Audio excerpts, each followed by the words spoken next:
Hello there! Thanks for joining me on the first day of Inktober. My first piece for this challenge is a very simple one. And to be honest, I didn't even have this idea today. It occurred to me a while ago, but I thought it would fit this project perfectly, so I held it in to be able to actually make it as part of Inktober.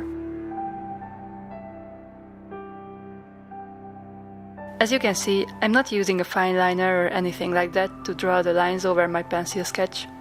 For this picture, I didn't want to have sharp lines, even thin ones. Instead, I tried working with smoother and lighter outlines for the face. So I'm using a brush and some ink which was heavily diluted in water, so it would only leave a very light mark. I'm working with liquid ink, and I actually prepared 3 portions with 3 different grades of darkness. I'm using 3 plastic bottle caps, one holding pure ink, one with a more diluted portion, and one with a very light shade, almost only water, with just one tiny drop of ink. This way I didn't have to worry about trying to get the amount of water right each time I touch my paper. Instead, I have my basic shades ready, and only some fine-tuning is needed.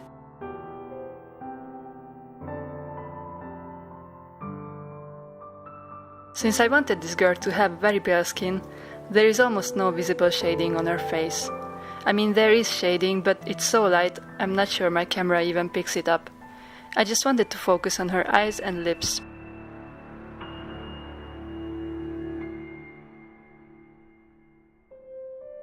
I honestly think this is a drawing that would look better on smooth, shiny, bright white paper, and not this creamy and rough surfaced one, but I sacrificed that for the sake of the unified look of my Inktober series.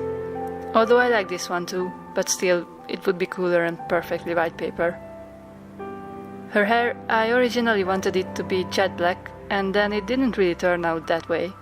But I think it's okay this way too, and it was fun playing with the ink on those areas. Oh yeah, when I first had this idea, actually more of the girl was visible. It was down to her chest almost.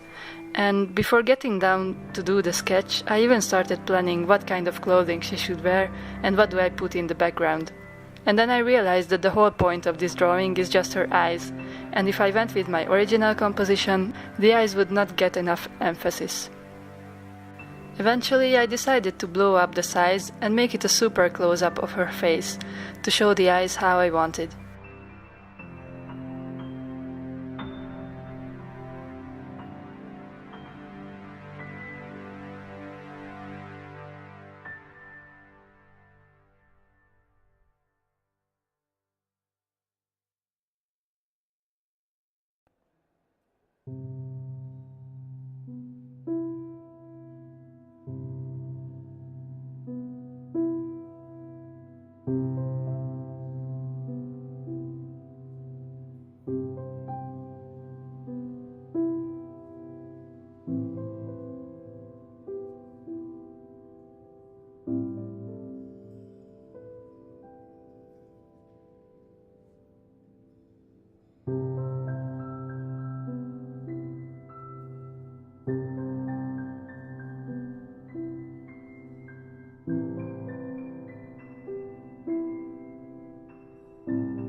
Oops, I just dropped some ink in there.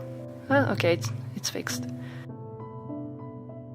Lastly, it was already off camera, but I quickly threw some shading in the background to contrast her face better. So this is my first drawing for Inktober. I hope you like it, and thanks for watching until the end.